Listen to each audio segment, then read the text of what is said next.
What is up, Ambush people? Today, um, is another day in United States history, and today we are going to talk about the war with Mexico. And you guys have 2 days to digest this video and do your assignment on uh, Google Classroom. Um, I, this war was a really big deal in the whole manifest destiny and his presidency. So let's get started. The U.S. annexation of Texas quickly led to diplomatic trouble with Mexico. Upon taking office in 1845, President Polk dispatched John Slidell as his special envoy to the government in Mexico City. Polk wanted Slidell to persuade Mexico to sell the California and New Mexico territories to the United States and settle the disputed Mexico-Texas border. Slidell's mission failed on both counts. The Mexican government refused to sell California and insisted that Texas's southern border was on the Nueces River.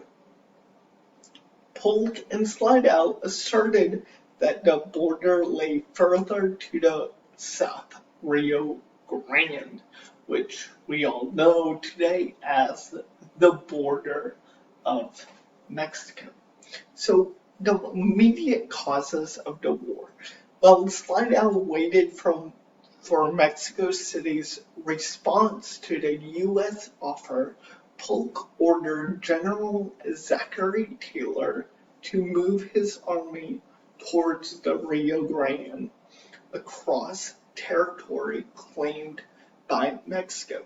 On April 24, 1846, a Mexican army crossed the Rio Grande and captured an American army patrol, killing 11.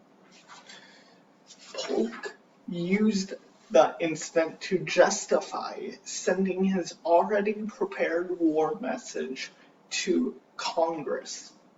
Northern Whigs, among them a first-term Illinois representative named Abraham Lincoln, opposed going to war over the incident and doubted Polk's claim that American blood had been shed on American soil. Nevertheless, Whigs protested in vain. A large majority in both houses approved the war resolution. So there was a border dispute tried to get solved by Slidell and Polk in Mexico. And then Americans were killed going into disputed territory. And this led Polk to persuade Congress to declare war. So military campaigns. Most of the war was fought in Mexican territory by relatively small armies of Americans, leading a force that never exceeded 1,500. General Stephen Kearny succeeded in taking Santa Fe, the New Mexico territory in Southern California. Backed by only several dozen soldiers, a few Navy officers, and American civilians who had recently settled in California, John C. Fremont quickly overthrew Mexican rule in Northern California and proclaimed California to be an independent republic, the Bear Flag Republic. So California wanted to be an independent nation. Meanwhile, Zachary Taylor's force of 6,000 men drove the Mexican army from Texas, crossed the Rio Grande into northern Mexico, and won a major victory at Buena Vista. President Polk then selected General Winfield Scott to invade central Mexico. The army of 14,000 under Scott's command succeeded in taking the coastal city of Veracruz and then captured Mexico City in September 1847. So two fronts here. The war mostly got fought in Mexican territory, alleviating California as a independent republic for now, and then major battles won by the Americans. So consequences of the war. For Mexico, the war was a military disaster from the start. But the Mexican government was unwilling to sue for peace and concede the loss of its northern lands. Finally, after the fall of Mexico City, the government had little choice but to agree to U.S. terms. And those terms was found in the Treaty of Guadalupe Hidalgo in 1848.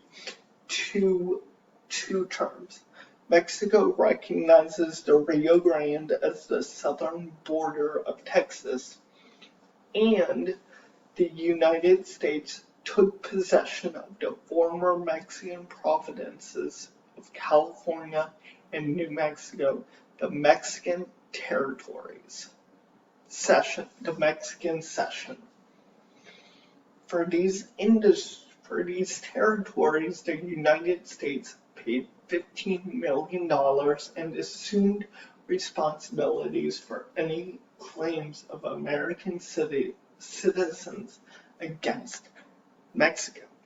In the Senate, some Whigs opposed the treaty because they saw the war as an immoral effort to expand slavery. A few Southern Democrats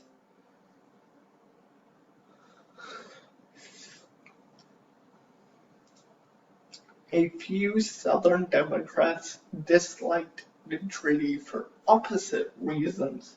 They wanted the United States to take all of Mexico. Nevertheless, the treaty was finally ratified in the Senate by the required 2/3 vote. Imagine if we took all of Mexico. Wouldn't the United States be different? Wilmot Proviso. U.S. entry into a war with Mexico provoked controversy from start to finish. In 1846, the first year of war, Pennsylvania Congressman David Wilmot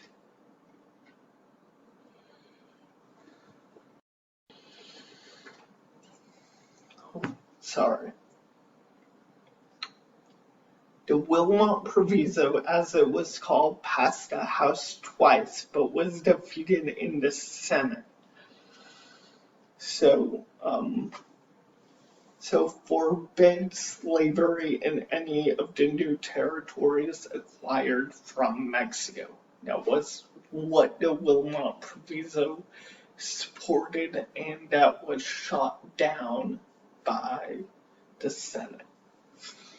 So we see again, like I said when we went over sectionalism, we can see the North versus the South.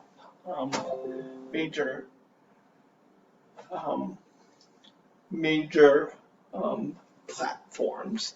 But so this is a question: is this the prelude to the Civil War? Are we starting talks to get to the Civil War? So see you guys in the next video.